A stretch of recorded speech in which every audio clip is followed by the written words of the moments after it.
Hello there, Seraphim17 once again. This is my Dishonored, Death of the Outsider, very hard difficulty, ghostly, merciful walkthrough. This is the fourth mission of the game. It is called the Stolen Archive, and it's a pretty controversial one, I think. I was talking in my live stream with somebody who was playing the game as well, and they kind of agreed with me when we say that this is essentially ripped directly from Dishonored 2. You already know the environment, you already have an idea of the best ways through it, and you can kind of use a lot of those lessons that you learned the past time you came here to have a lot of advantage on this particular mission. It is different in some subtle ways, but fundamentally, this is kind of rehashing of a level from the second game. And for a game that only has 5 missions, it does feel kind of interesting that they would do that. And, of course, you could make a contrast between the other levels being somewhat similar to other levels as well, and some areas being very similar to other areas, but this is the one that stands out to me. The good thing is, I think it's just different enough that it still is a lot of fun, and I have a really good pattern for this one, so I'm happy with it. But we're going to be sneaking in to pretty much the same balcony that we used the last time we were in this level. And once we're on that balcony, it's going to enable us to get out onto the roofs and then interact with the people that we need. And then there's going to be some interesting messing around with dynamic AI. So we're going to be taking an item to a projector, and when you turn the projector on, everybody starts patrolling, and they all start patrolling in weird and wacky ways, and it's never the same twice in a row. It's all goofy and confusing, and the only thing I can really say, guys, is make sure you drop some clever saves that give you a lot of flexibility, and be bold. Be aggressive. It works. The amount of times I've sat back and been passive and waited for that perfect moment, and then I got spotted. Just didn't seem to work, but aggression here is really effective. So you want to make your way up onto this Parliament of Owls, and then from here we can get up onto the balcony, and the one with the red drape hanging from it is the way you want to go. The objective's going to tell you to go to the other one, but trust me, this is the one you want to go to. So in this room, there is one woman talking to a dude who's messing with some equipment, and the objective wants us to go to a woman on the right. We're going to wait for the guy who's in the room to our right, move out of it, talk to the woman, he's going to be given what we need to steal, and he's going to come back this way. And all you have to do, guys, is wait. Wait for him to come in, grab the thing, and walk back in that room. And as he's walking back in, we're going to steal it from his pockets. We're then going to go through the window that's to my back right now, and then we're going to go back onto the balcony, we're going to go to the opposite side, and then we're going to go to a projector room. And that's all the level is. 8 minutes, very quick, very fun. But quite a lot of waiting for dialogue to happen. You'll notice the lady just then has called him to come speak to this woman. So we're just waiting on that particular thing. And then the mission after this was the hardest one for me personally to map my way through. But it turns out I just got really unfortunate because on my recording run, it went really, really well. But it must be said, I did not have any fun on A Hole in the World on my first time through it. I think the beginning is great, and I think the end is abysmal. But if you've played it, I'm sure you have an idea what I mean, because it definitely gets a little crowded in certain parts of that level. But here are the two people coming together and communicating. As you can see, she's going to finish her sentence, pass it off, and then the objective's going to update. And he's going to walk back this way. So what we're going to do is we're going to put one of the blink portals right where you can see that green plant to my right, next to that like wooden planter box. And we're going to walk behind him as he comes forward. And then from there we're just going to chase him, grab it, and then come back towards where I'm standing.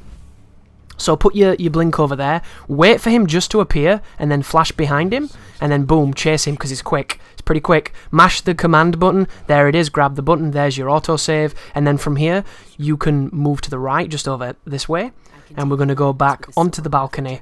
Be very careful though, the woman who was talking to him to tell him to go to that other lady, she's going to stare down here. So if you linger anywhere around here, you're going to be spotted. However, if you try and blink through the window, you're going to overshoot the balcony and fall to a massive amount of fall damage. It happened to me, and avoid it, trust me, it's not good.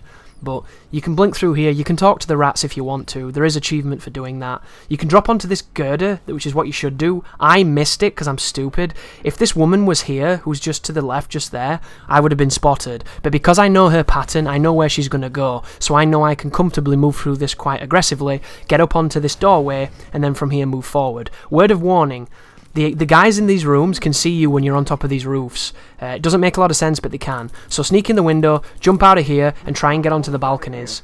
Once up on the balcony, if you look to your... over there where that wooden bookcase is, or that display case, you want to get on top of that because there's people patrolling now who are going to see you on top of this. If you stand here, they don't seem to look this way and they don't seem to react. But once again, folks, you need to take everything with a pinch of salt. This might not happen on your game. The AI is not layered the same as it is in most games. These patterns are not preordained. They don't do this every time. It's very difficult sometimes to get them to do what they did before because the game is just... it affords a lot of flexibility for the characters to do what they want, and it makes it dynamic, but it makes it a nightmare to make a consistent strategy. So what I'm going to do here is I'm going to wait for the guy in front of me to walk past. He's the guy who saw me on top of the doorway for whatever reason. I'm going to blink in, I'm going to grab the thing, and then I'm going to quickly blink over there. Did you see me almost get spotted? That's the big risk. That guy there, if he sees you, you have to restart, obviously. But I managed to do it just as he was about to see me. And then from this moment forward, we can just aggressively blink across these balconies. And all we need to do now is get out. So you can go the way you came if you want to. Or you can follow the path that I'm going to show you, which I think is better, actually.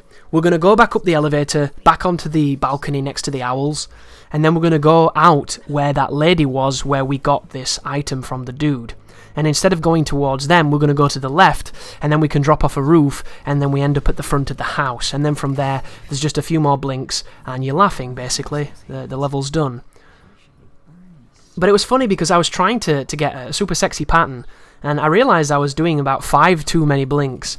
Like, I managed to reduce it by about 5 blinks. And I worked so hard to get this super counterintuitive pattern that looked really awesome. And then I just solved it and made it better by reducing the amount of teleports and just doing a different way. It's one of those beautiful moments where you're working on something and you think it's going to be really good and really effective.